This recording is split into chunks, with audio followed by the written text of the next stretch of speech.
오늘 이 시간의 제목은 성도에 대한 하나님의 구원입니다. 아침 시간에 이어서 계속해서 말씀을 증거하게 되었습니다. 오전에도 말씀을 드렸던 것처럼 우리는 본래 하나님의 진노의 대상이었다가 우리가 하나님의 사랑을 잊고 그 진노가 풀어지시고 우리를 안위하시는 사랑으로 하나님이 우리에 대하여 달리 방향을 바꾸었다고 말씀을 드렸습니다. 다시 한번 말씀을 드린다면은 우리가 하나님을 믿게 된 이후로 하나님의 사랑을 비로소 받기 시작한 것이 아니고 우리는 영원 전에 그리스도 안에서 택정을 받아서 영원의 뿌리를 둔 하나님의 사랑을 받았는데 우리의 조상이 범죄함으로 그 원죄에 참여하게 되어서 우리가 하나님을 일시적으로 떠나 있었는데 그리스도로 말미암아 우리가 죄 사함을 얻고 하나님의 진노의 대상에서 하나님의 사랑과 안위의 대상으로 우리가 바뀌어졌다고 말씀을 드렸습니다. 이 사실을 아는 것이 매우 중요합니다. 이것은 예정교리의 독특한 면입니다.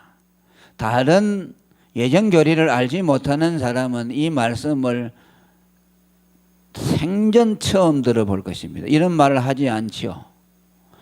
그저 내가 예수를 믿고 구원을 얻으면 예수 믿는 그 순간 내가 하나님의 사랑을 받게 되는구나 이렇게 생각하죠. 그러나 우리 예정교리를 믿는 사람은 나는 하나님이 영원전부터 그리스도 안에서 나를 택정하고 사랑해 주셨는데 우리 조상 아담의 원죄로 인해서 내가 잠시 하나님 사랑에서 떠나 있었는데 그 사랑으로 다시 회복하고 복귀하는 것이 이것이 구원이구나 라는 것을 우리는 아는 것입니다. 그래서 아까 아침에도 두 가지 예를 들어서 말씀했습니다. 탕자가 아버지께로 돌아오는 것에 대해서 우리의 구원은 떠났다가 돌아오는 것이다. 본래의 사랑의 자리로 돌아오는 것이라고 했어요. 베드로전서 2장 25절에도 양인 우리들은 아버지를 떠나 있다가 그리스도의 대속으로 말미암아 영혼의 목자와 감독 되신 얘기로 다시 돌아왔다고 말씀했습니다. 영원전에 시작된 사랑이라는 말이죠. 그래서 하나님이 우리 성도 택한 백성을 구원한다는 말은 이제 비로소 구원해서 사랑하기 시작했다는 말이 아니고 영원전부터 사랑했던 그 사랑을 다시 이어가게 되었다는 것이라고 말씀을 드렸습니다. 그러나 다른 한 부류가 있다고 그랬죠. 택함을 받지 못한 사람들은 영원전부터 하나님의 사랑을 입지 못했기 때문에 그들은 본래부터 마귀의 자식이라고 말씀했습니다. 요한복음 8장 44절에 예수님은 유대인들을 향해서 이는 유대인 전부를 말하는 것이 아니고 예수를 부정하는 유대인들을 향해서 하신 말씀인데 너희는 너희 아비 마귀에게서 났으니 너희 아비의 욕심을 너희도 행한다고 말합니다. 오늘 우리가 예수 믿고 택함 받은 사람은 마귀의 자식이 본래부터 아니었어요. 때로는 마귀를 따라서 마귀의 지배를 받기는 했죠. 불순종의 아들들 가운데 역사하는 영에게 종이 되어서 마귀 시키는 대로 하고 살았죠. 그러나 마귀의 자식은 아니었어요.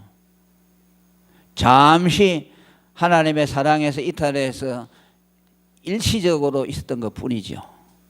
그랬다가 다시 우리 영혼의 아버지 되시는 하나님께로 돌아왔다.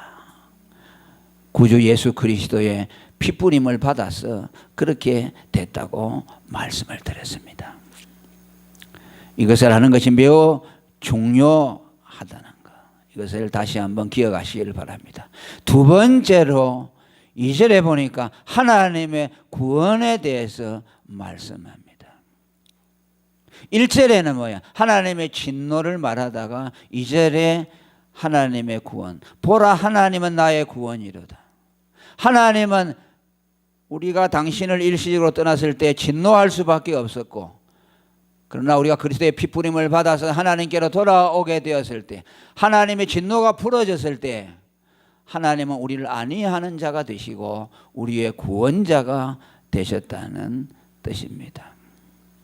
하나님의 진노와 심판을 말씀하다가 여기에 하나님의 구원에 대해서 말씀합니다. 구원이라는 것이 무엇인가 하는 것에 대해서 우리에게 말씀해 주고자 하는 것입니다. 여러분, 우리는 하나님의 진노와 하나님의 구원의 관계에 대해서 정확하게 이해를 해야만 합니다. 할렐루야. 자, 이렇게 기저귀 한번 캡시다. 이렇게 오늘 이 설교가요 매우 중요합니다. 오전에도 중요했지만 오후에도 중요한데, 예배당에 왔다가 안 왔다가 이런 사람들은요 가장 중요한 설교를 들을 시간에 그만 빠져버려요. 그러니까 믿음이 안 자라나요. 오늘 와서 이 설교를 들어야 되는 싶은데 그만 안 와버리고, 또 다음 주에도 또 하나님이 어떤 말씀을 줄지 모르는데 또 빠져버린다고 말이야. 그러니까 이빨 빠진 것처럼 하나님의 말씀을 계속 들어야 믿음이 자라나는데, 그래서 교인들이 목사는 죽을 똥 살 똥 설교 준비해서 듣는데 빠져버리고 듣지 않으면요 참 마음이 허전해요. 허전하고 슬퍼요. 슬퍼요. 그냥 마음이 허무해요. 이렇게 목사는 성도들을 먹이려고 애를 쓰는데, 물론 사정들이 다 있겠지만 오늘도 어디로 갔었고 그런 생각이 들어요. 자, 여러분, 하나님이 우리에게 진노하셨던 자리에서 우리를 구원하시는 구원자가 되었다는 것이 무엇인가 하는 것에 대해서 우리는 정확한 이해를 해야 합니다. 하나님이 우리를 구원했다는 것은 말이죠, 우리가 물에 빠져나가 들어가는데 죽게 되었는데 건져냈다는 그런 뜻이 아닙니다. 막 불이 나가지고 화모삭에서 죽게 되는데 하나님이 건져냈다는 뜻도 아니고, 또 죽을 병이 걸렸는데 하나님이 병을 고쳐 주었다고 해서 그것을 구원이라고 말하지를 않습니다. 구원이라는 말은 무슨 말이냐? 하나님의 심판과 진노에서 건져내는 것을 구원이라고 말합니다. 하나님의 심판이 없다면 구원이 없습니다. 그러니까 여러분, 불에 타서 죽을 위기에 있는 사람을 건져내서 구원이라, 그럼 구원이라고 하면 안 돼요. 왜? 그럼 불에 타서 죽는 것이 심판받는 건 아니잖아요. 하나님의 심판이 아니거든. 병에 들어서 죽어가는데 병을 고침을 받았다, 그건 심판이 아니잖아요. 구원이라는 말은 반드시 심판이 전제되어야 돼요. 심판에서 건지는 것을 구원이라고 해야 되고, 구원은 거기에다가 한정지어서 구원이라는 용어를 써야 됩니다. 함부로 구원이라는 말을 쓰면 안 돼요. 그런데 사람들은 불신자들도 마찬가지지만 신자들도 구원이라는 말을 너무 흔하게 쓰죠. 자기가 좀 어려움을 있고 경제적으로 어려움이 있는데 누가 도와줘가지고 그 위기를 탈출해서 그 사람이 나를 구원해줬다고 그러죠. 그렇게 말하면 안 돼요. 구원이라는 말은 오직 한 가지입니다. 하나님의 심판에서 건짐을 받을 때만 구원이라는 말을 써야 돼요. 왜? 구원이라는 말은 하나님의 심판에서 건진다는 말은 뭐냐면요, 하나님의 심판에서 건질 자는 이 세상에 아무도 없어요. 왜? 하나님은 전능자입니다. 하나님은 전능자이고 심판주의고 창조주의입니다. 그분이 심판을 하는데 누가 건져내겠습니까? 피조물이 못 건져내요. 사람이 못 건져. 하나님이 너를 심판하겠다 할 때 피조물이 건질 수 있겠는. 왜? 심판하시는 분이 전능하신 하나님인데 피조물이 하나님의 심판에서 그걸 건져내겠다고 하면 되겠습니까? 안 되죠. 말도 안 되는 소리죠. 그럴 수 없어요. 마귀가 아무리 세도 마귀에게서 구원받았다 하는 소리를 하면 안 돼요. 아, 나는 마귀에게 말려 있다가 마귀에 구원받았다. 마귀는 뭐입니까? 마귀는 피조물이죠. 마귀에게서 건짐을 받았다고 해서 구원받았다는 소리를 하면 안 돼. 구원은 오직 심판하시는 하나님. 하나님의 심판에서 건짐을 받을 때 구원이라는 말을 써야 됩니다. 그러면 하나님의 심판에서 구원하실 분은 누구 있느냐? 하나님 한 분밖에 없어요. 아멘. 그럼 이 다른 말로 풀면 뭡니까? 아, 하나님은 심판도 하시는 분이고 구원도 하시는 분이구나. 이런 결론이 나오잖아요. 하나님이 심판한다 해놓고 또 하나님이 건진다고 그랬잖아요. 우리는 어떻게 생각합니까? 어떤 사람이 위기에 몰아넣는 사람이 있고 어떤 건지는 사람은 따로 있다고 생각하죠. 그죠? 어떤 사람이 나를 죽이려고 한다. 강도가 나를 죽이려고 한다. 그 죽이려고 하는 사람은 따로 있죠. 그런데 누가 지나가다 건져냈다. 그 건져내는 사람 다르죠. 하나님의 구원은 그러지 않아요. 하나님은 하나님 자신이 심판하시는데 하나님 자신이 그 심판하는 데서 그 사람을 건져내는 것을 말씀합니다. 매우 중요한 말씀이에요. 오늘 말씀이. 그러니까 무슨 말입니까? 하나님은 자기 손으로 심판하시고 자기 손으로 구원하시는 분이라는 뜻입니다. 할렐루야. 하나님이 아니면 하나님이 아니면 심판에서 하나님의 진노에서 건져낼 자가 없다. 그래서 구원의 하나님이시여라는 말은 굉장히 의미심장한 말이죠. 하나님의 진노라는 말이 나왔죠. 1절에. 그 다음에 2절에는 구원의 하나님이라는 말은 서로 대비하고 있습니다.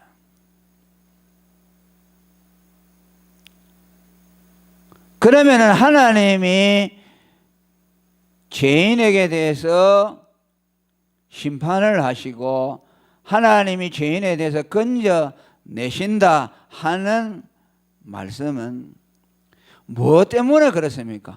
율법이라는 놈이 있기 때문에 율법이라는 것이죠.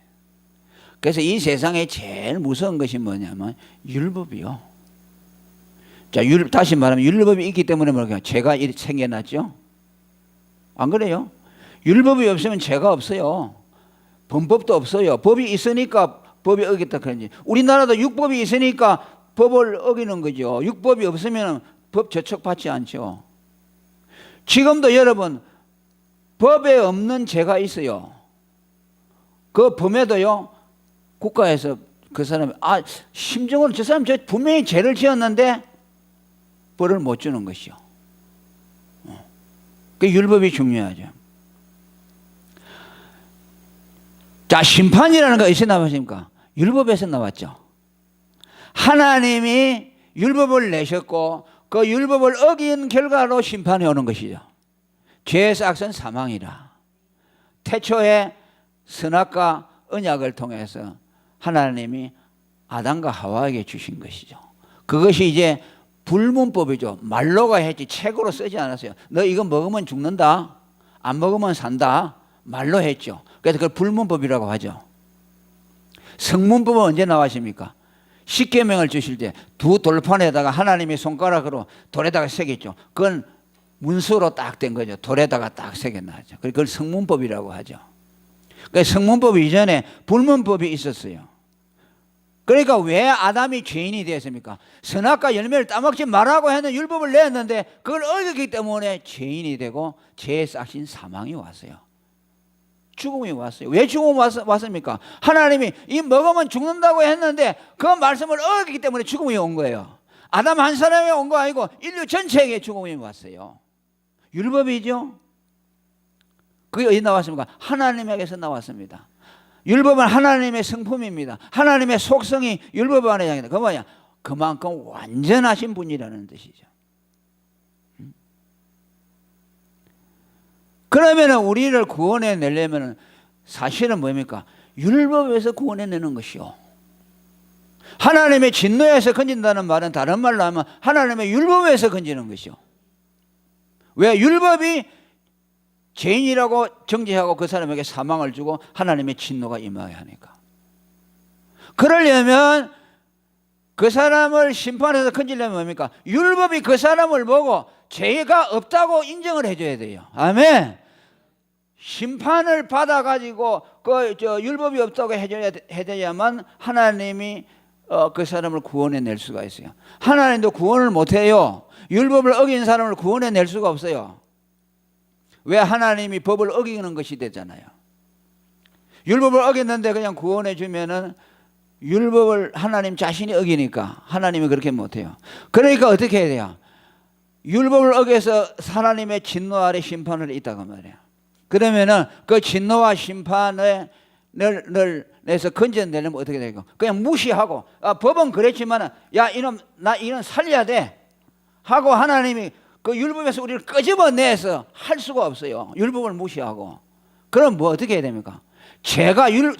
율법이 요구하는 죄값이 있잖아요. 그것을 반드시 갚아야 돼요.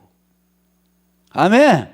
갚아야만 그 사람에게서 진노가 떠나가는 것이죠. 우리가 죄를 지었잖아요. 아담의 죄를 지었잖아요. 죄가 있잖아요. 그럼 죄가 뭐라니까? 우리에게 뭐라고 말합니까? 죽음을 내놓으라 그래. 모든 인간에게 율법이 뭐라고 요구합니까? 죄의 삭은 사망이다. 내어놓으라고 말하는 겁니다. 그럼 우리가 죽죠. 그럼 죽으면은 우리의 죽음이 율법이 요구하는 죽음을 이룰 수 있냐? 못해요. 그것으로 우리의 죽음으로 죄값이 지불되지가 못해요. 왜? 죄인이기 때문에. 우리의 목숨을 100회를 갖다 내놔도 우리의 원죄, 아담이 지은 원죄, 자범죄를 해결할 수 없어요. 그럼 뭐요? 진노가 계속 머물러 있는 것이죠. 우리가 죽잖아요. 이 세상에 살면서 죄값을 막 치르고 또 막 죽어가지고 지옥에 들어가잖아요. 지옥에 들어가면 죄값을 지불할 수 있어요? 못해요. 그러니까 계속 죄벌을 받고 있으면서도 죄값은 지불이 안 되니까 계속 지옥에 남아 있는 것이요. 만일 지옥에 있다가 죄값이 이제 됐다, 지불됐다 하면 지옥에서 탁 나와야 되죠. 못 나오는 거예요. 계속 지옥에 영원히 있다는 말은 죄값이 완불되지 못하고 고통 당하면서 계속 죄값은 그냥 남아 있는 것이요. 얼마나 저주스러워요. 그러면은 그 진노를 어떻게 하나님이 우리를 구원해 내야 되면 우리에게서 진노, 심판을 없애야 되잖아요. 그러면은 어떻게 합니까? 내 대신 죄값을 지불해야 될 분이 계셔야 돼요. 아멘. 우리는 안 되니까. 그분이 와서 우리 대신 죄값을 지불해 줘야 돼요. 그걸 누가 할 수 있느냐? 하나님 자신밖에 못해요. 하나님 자신밖에 죄값을 지불할 수 없어요. 그분이 죄가 없는 완전한 분이니까. 저먹고 없느냐. 그러니까 하나님은 삼위일체 하나님이 계시죠. 성부 하나님은 공의로서 죄값을 지불해라 그러고 성자는 예수님입니까? 그 죄값을 지불하러 오신 분이 우리 대신. 할렐루야. 어린 양으로 오신 분이야. 그러니까 하나님이 죄값을 내어놓으라 진노하시고 그 다음에 뭐요? 그 죄값을 치르는 분도 하나님이 돼야 돼요. 그러니까 하나님이 사람의 몸을 입고 와서 십자가에 죽으심으로 우리 죄값을 대신 지불해냈어요. 그러니까 하나님이 오셔야 되는 것이요. 왜 하나님이 오셔서 십자가에 죽어야 되느냐 하는 이유가 여기 있어요. 죄값을 하나님만이 지불할 수 있기 때문에. 그러니까 하나님은 구원자가 되시고 심판자가 심판을 받는 자가 되는 것이요. 아멘. 그래서 그 아들의 피를 보고 그 피가 우리에게 뿌려진다고 말이야. 그 피가 뿌려졌다는 오늘도 성찬에 예수님의 죽음을 받아들이면서 예수님이 내 죄값입니다. 예수님이 내 죄를 죽었습니다라는 믿음을 받아들이는 것이 예수님의 살과 피를 먹는 것이요. 피가 뿌려지는 것이거든. 그러면 하나님이 볼 때 우리에게 피가 뿌려졌잖아요. 그러면은 쟤는 죄값을 지불했다고 보는 것이요, 인정해 주는 것이요. 그러면 뭐요? 하나님의 진노가 우리에게서 떠나가는 것이요. 아멘. 이걸 드려야 되잖아요, 교인들이. 뭐 그동안에도 많이 말했지만, 그러니까 여러분, 하나님이 심판하시면서 심판을 받으면서 구원하시는 분이에요. 그래서 뭐야? 사도행전 20장 28절에 있습니다. 하나님이 자기 피로 성도를 구원했다고 말해요. 모순되죠. 하나님이 구원자인데 자기 피를 지불하고 구원해냈어요. 그렇죠?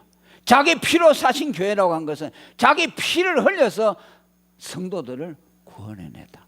뭘 구원합니까? 죄값을 하나님이 대신 지불해서 율법을 완성시켰어요.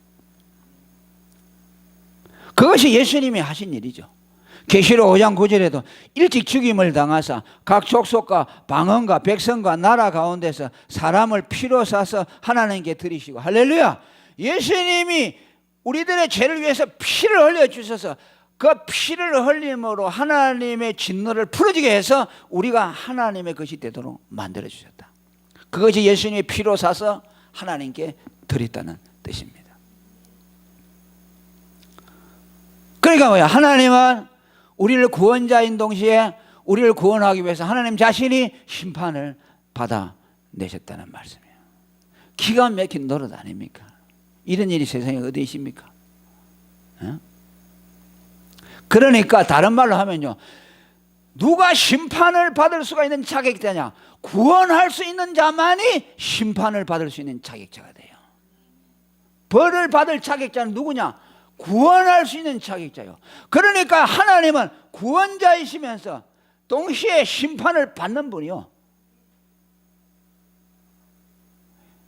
이중적인 지위를 가지고 있죠.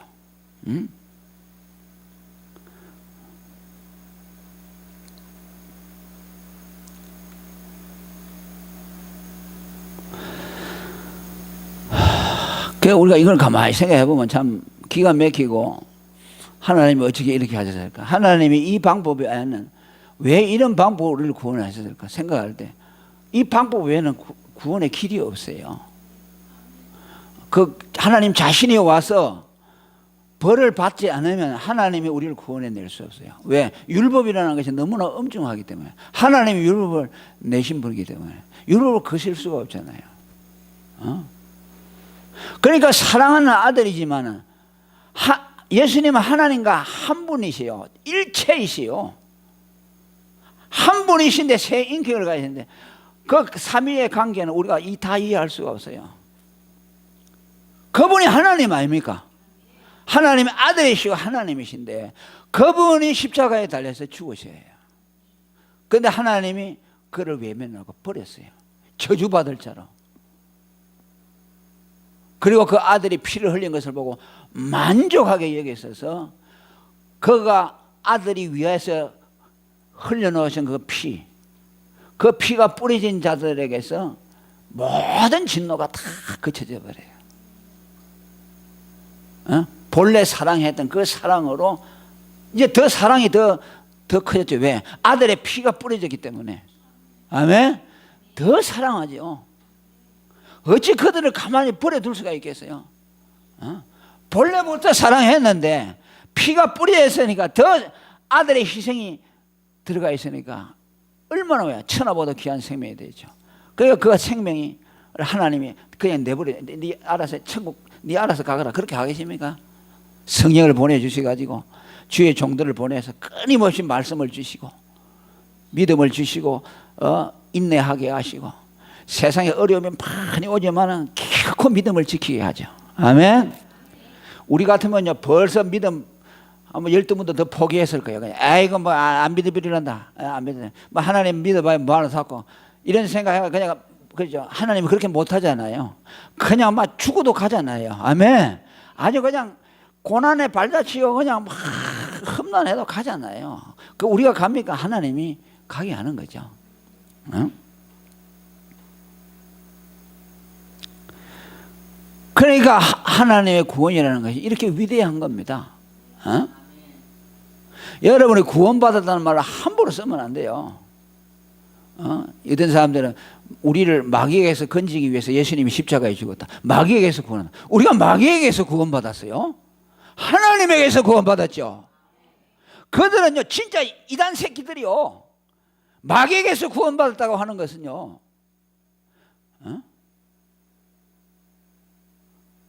기가 막힌 데 아니요.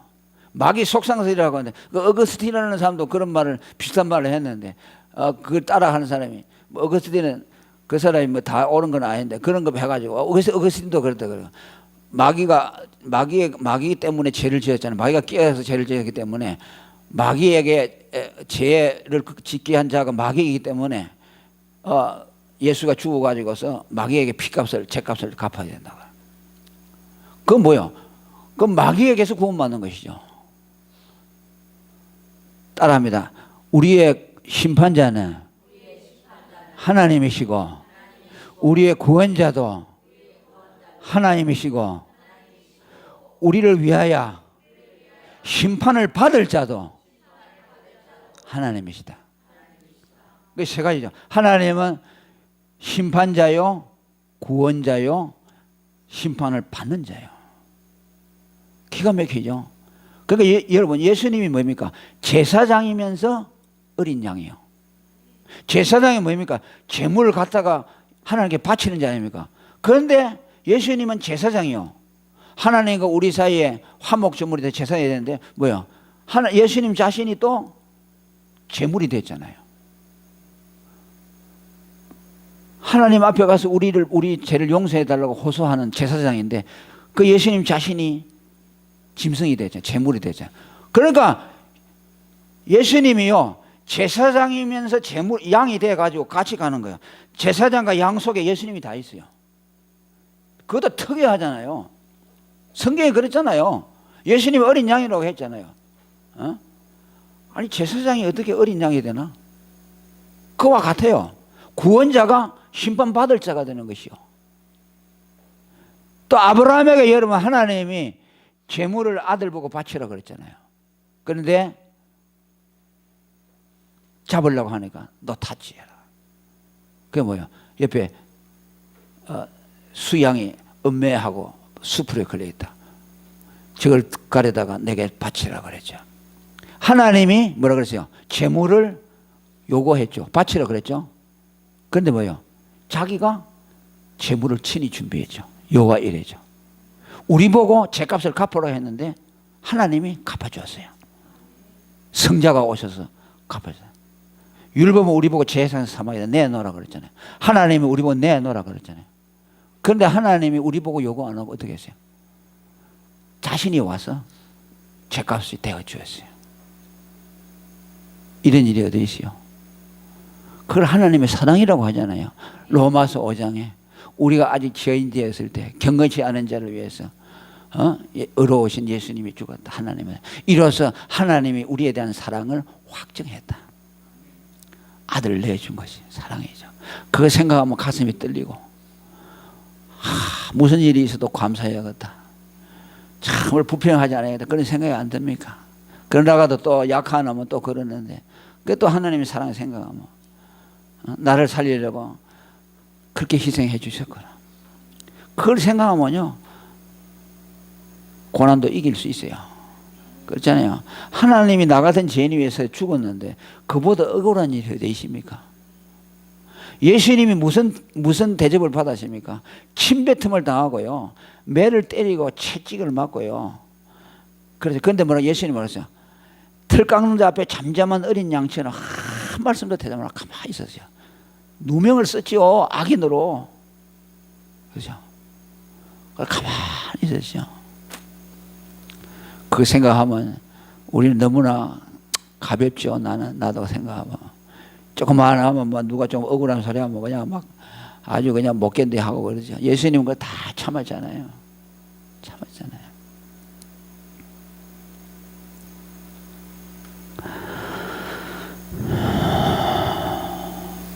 그러면서 뭐라고 그럽니까? 하나님이 우리를 건져주기 때문에 내가 의리하고 두려움이 없다고 2절에 말씀해요. 2절 한번 읽어보면 시작.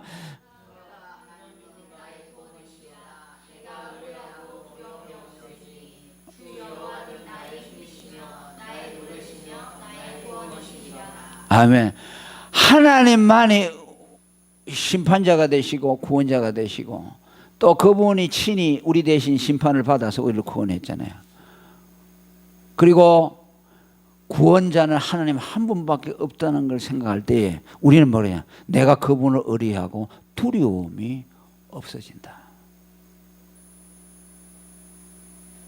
그러잖아요. 아무도 하나님의 진노에서 건질 자가 없는데 하나님이 오셔서 우리 대신 심판을 받아서 우리를 그의 진노에서 건져내 주셨기 때문에 우리는 근원적인 두려움이 해결됐어요. 그러잖아요. 근원적인 두려움이 해결됐어요. 할렐루야. 육신의 죽음이 와서 우리 목숨을 뺐어도요, 우리는 두렵지 않아요. 안 그렇습니까? 하나님의 진노가 떠났잖아요. 하나님의 진노가 제일 무섭잖아요. 예수님이 마태복음 10장 28절에 몸은 죽여도 영혼은 능히 죽이지 못하는 자들 두려워하지 말고 오직 몸과 영혼을 능히 지옥에 멸하시는 자를 두려워하라고 말씀합니다. 육체 죽으면 아무것도 아니죠. 영혼과 육체를 아울러 멸하는 자. 다윗의 고백을 들어보세요. 시편 23편 4절에 내가 사망의 음심한 골짜기로 다닐지라도 해를 두려워하지 않을 것은 주께서 나와 함께 하십니다. 할렐루야. 사망에 와도 두려워할 것이 없다. 왜? 그가 나의 구원자가 되시기 때문에. 그러면서 여호와는 나의 힘이요 노래요 구원이며 이라고 찬송을 2절 이하에 계속 말씀하게 됩니다. 무슨 말입니까? 구원받은 자는 그의 남은 생에는 하나님이 나의 힘이요 나의 노래요 구원이라고 칭송하는 일만 우리에게 남아있다는 뜻입니다. 우리는 그렇게 살아야 된다는 것이요. 구원받은 것보다 큰 사랑이 어디 있습니까? 아멘. 절대 유일의 구원자, 그분 외에는 구원할 자가 없는 그분이 우리를 구원해 주셨습니다. 그분이 구원하면 심판할 자가 없습니다. 아멘. 그분이 심판하면 또 구원할 자가 없습니다. 그래서 사도 요한은 다윗의 열쇠를 가지시고 열면 닫을 자가 없고 닫으면 열 자가 없는 그이가 가라사대. 할렐루야. 닫으면 열 자가 없는 뭡니까? 심판을 행하면 구원할 자가 없다는 뜻입니다. 또 열면 닫을 자가 없다는 말은 구원하면 심판할 자가 없다는 말입니다. 그분이 하나님이에요. 그분이 우리를 구원해 주었습니다. 두려워할 것이 뭐가 있겠습니까? 그분을 의지하시길 바랍니다. 숨이 찌고 우리가 이 세상에서 그저 다 잃는다 하더라도 우리의 구원자 되시는 하나님은 영원에서 영원까지 우리를 사랑해 주시고 영원전에 시작된 그 사랑은 영원까지 이어져서 우리를 끝내 구원해서 영원한 영생으로 인도해 드릴 것입니다. 그 나라로 우리를 이끌어 주실 것입니다.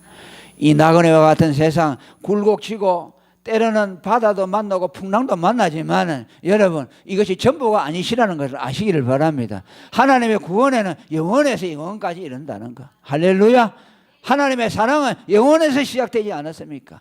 영원에 시작된 그 사랑은 영원까지 이어질 것이기 때문에 이 세상의 꼴짝이 조그마한 틈 아닙니까? 요거 지금 지나가고 있잖아요.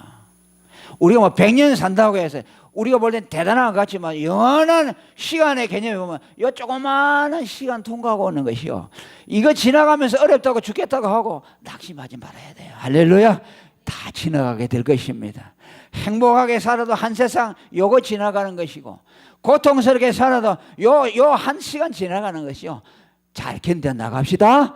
끝까지 인내합시다. 참고 나가서 영원하신 하나님의 그 언약 속에 영원 속에 하나님의 사랑을 경험하는 저와 여러분이 되기를 축원합니다. 통성으로 기도하겠습니다. 하나님 아버지